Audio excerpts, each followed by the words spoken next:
Hello, this is Joe again from ICT Group, and in this short video I would like to demonstrate the use of the ModifiedChanged event handler.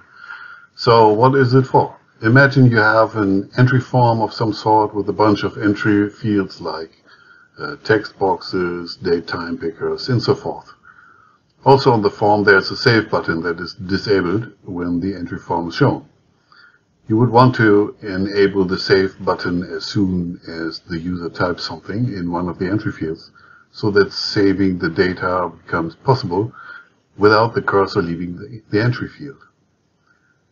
The first guess would be to hook up the TextChanged event handler, but that one is only fired when the cursor leaves the field. Typing something in the field does not fire the TextChanged event handler, unfortunately.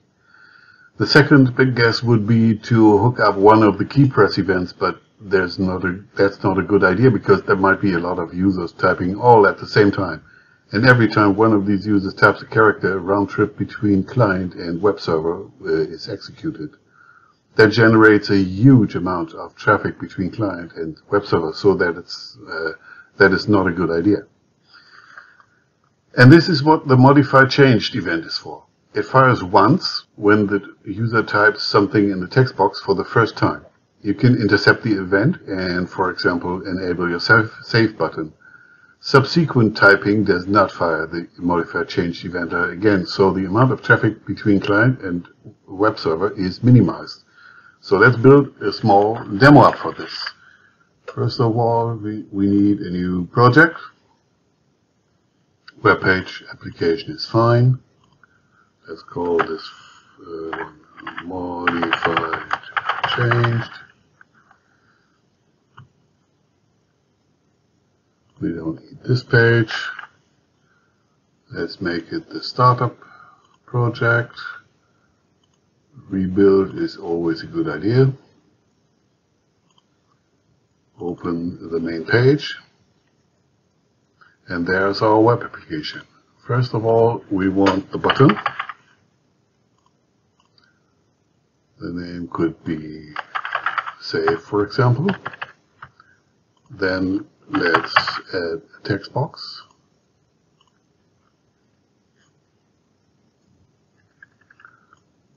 And for example, date time picker.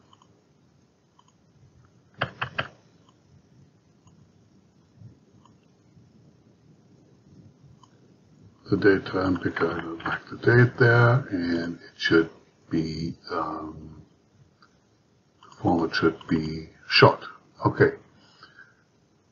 So the save button initially should be disabled. So we set enabled to false. And the text box has the event ModifiedChanged. Where is it? There it is. Let's hook it up. And this one is supposed to enable the button. Enabled equals true. Okay, run the application.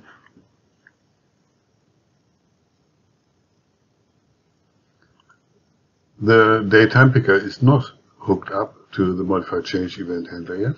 So if I type something here, nothing happens.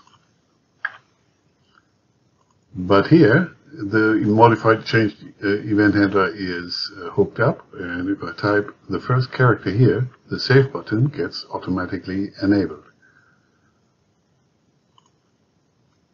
So the first button press inside the text box 1 fires the ModifiedChanged event handler, and you can use this, for example, to enable a save button. So that's basically all that I can say about the ModifiedChanged event. And I hope you like it, and I wish you happy coding. See you next time.